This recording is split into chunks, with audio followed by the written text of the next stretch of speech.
बिहार विधानसभा चुनाव 2025 में अभी तक तो हमें यही लगता था कि एक तरफ तेजस्वी यादव और उनकी इंडिया ब्लॉक वाली पूरी टीम होगी, एक तरफ नीतीश कुमार और पूरा एनडीए गठबंधन होगा। और अब ऐसा प्रतीत हो रहा था कि प्रशांत किशोर की भी एंट्री हो चुकी है और एक तरफ मोर्चा वो संभाले होंगे। लेकिन क्या कोई चौथा विकल्प भी इस बिहार विधानसभा चुनाव में देखने को मिल जाएगा? बिल्कुल, मैं बात कर रहा हूं पुष्पम प्रिया चौधरी की। क्या वो इस बार फिर से वापस आने वाली हैं?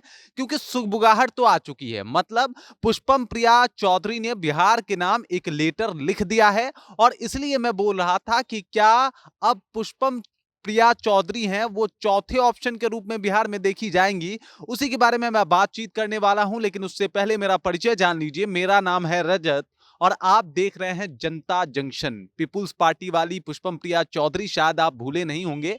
जब वो बिहार राजनीति में उनकी एंट्री होती है तो हर तरफ उनका चर्चा होता है, उनके इंटरव्यूज खूब वायरल होते हैं, लोग उनको देखना पसंद करते हैं। लेकिन जब इलेक्शन वाला दिन आता है, जब वोटिंग होता है, तो पुष्पम प्रिया चौधरी बहुत बुरे तरीके से पराजय का उनको सामना करना पड़ता है। लेकिन एक बार फिर से जब चारों तरफ विषादे बिछ चुकी है, एक तरफ प्रशांत किशोर जो है वो घूम घूम के प्रचार प्रसार कर रहे हैं, एक तरफ तेजस्वी यादव अपना झंडा बुलंद करने के चक्कर में लगे हैं, तो वही नीतीश कुमार जो कुर्सी से चिपके हुए हैं और वो कुर्सी छोड़ने का नाम नहीं ले रहे हैं।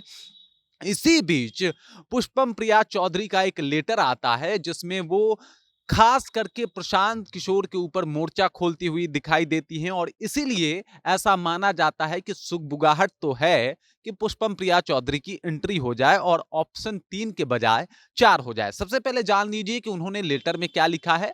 तो ले दे के लेटर में वो यही बताना चाहती हैं कि प्रशांत किशोर जिन मुद्दों को लेके आ रहे हैं वो बिल्कुल मुद्दा जो है वो बेबुनियाद है। सबसे पहले तो वो किसी का नाम नहीं लेती, लेकिन जिस इशारों इशारों में उन्होंने अपनी बातों को रखा है, सीधे तौर पे प्रशांत किशोर को वो टारगेट करते हुए नजर आती हैं।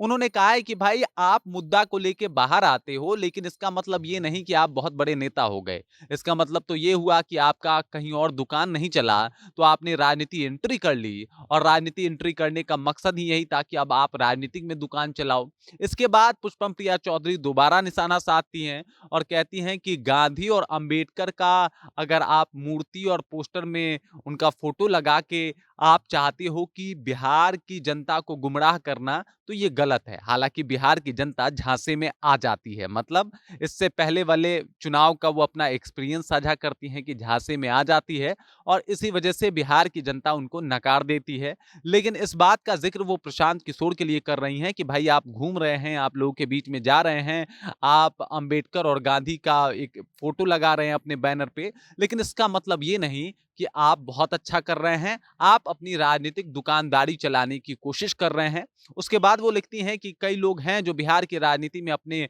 पिता का धंधा संभालने बैठे हैं, जहां पे सीधे-सीधे तौर पे तेजस्वी यादव को टारगेट करते हुए नजर आ रही हैं। और इसी वजह से मैं बोल रहा था कि क्या चौथे ऑप्शन के ऊपर जो है वो पुष्पम प्रिया चौधरी आ सकती है। पुष्पम प्रिया चौधरी का नाम हो सकता है क्योंकि उनकी एंट्री हो सकती है।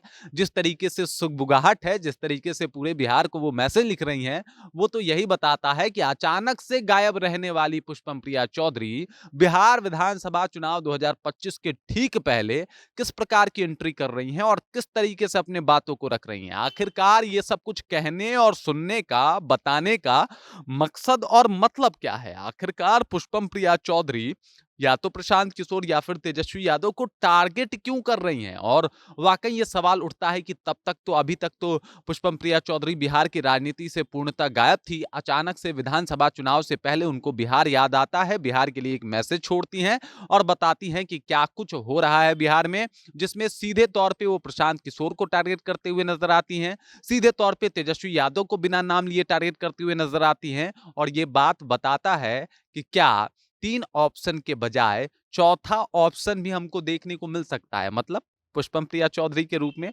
आपको क्या लगता है? कृपया कमेंट कीजिए और अपना विचार हम तक पहुंचा दीजिए। बाकी आप देख रहे हैं जनता जंक्शन और मेरा नाम रजत है।